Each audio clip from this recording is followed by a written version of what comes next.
معزز اساتذہ کرام اور میرے پیارے ساتھیوں، السلام علیکم۔ میری تقریر کا عنوان ہے سیرت-النبی۔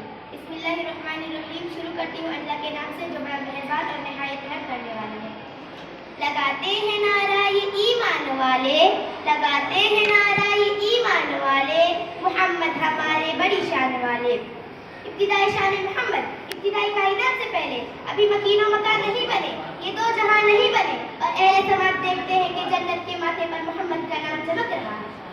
ولادت محمد 12 ربیع الاول صبح صادق کائنات میں ایسا نور چمکا کہ ستارے جھک گئے، بت گر گئے۔ ادھر عبد المطلب حیران ہے، ادھر شاہران پریشان ہے کہ محل کے 14 برج زمین بوس ہوئے، صدیوں سے چلتا عشق تھا بجھ گیا۔ نشانیاں دیکھ کر الہامی کتابوں کے عالم پکار اٹھے، آ گئے وہ شاہ امم جن کی سلطنت مشرق و مغرب تک پھیلی ہوئی ہے۔ مشکل تھے راستے آسان ہو گئے، مشکل تھے راستے آسان ہو گئے، دشمن یہ دیکھ کر حیران ہو گئے۔ رکھا میرے نبی نے دنیا میں جب قدم، رکھا میرے نبی نے دنیا میں جب قدم، پتھر بھی کلمہ پڑھ کر مسلمان ہو گئے۔ کیا عالم کا مصرف ہونے کا کہ پروردگار نے اپنے کلام میں کہیں مزمل تو کہیں مدثر تو کہیں اصلاح مدین کہا۔ اے میرے نبی اپنی امت کو بتا دیجئے کہ اگر خدا کے محبت کے دعوے دار ہو تو میری اتباع کرو، خدا تمہیں اپنا محبوب بنا لے گا۔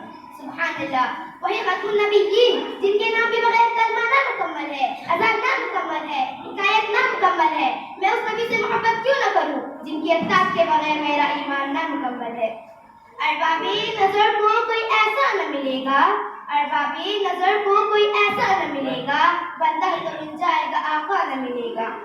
تاریخ اگر ڈھونڈے گی کہیں ثانیہ محمد، تاریخ اگر ڈھونڈے گی کہیں ثانیہ محمد، ثانی تو بڑی چیز ہے سایہ نہ ملے گا۔ شکریہ۔ بہت اچھا۔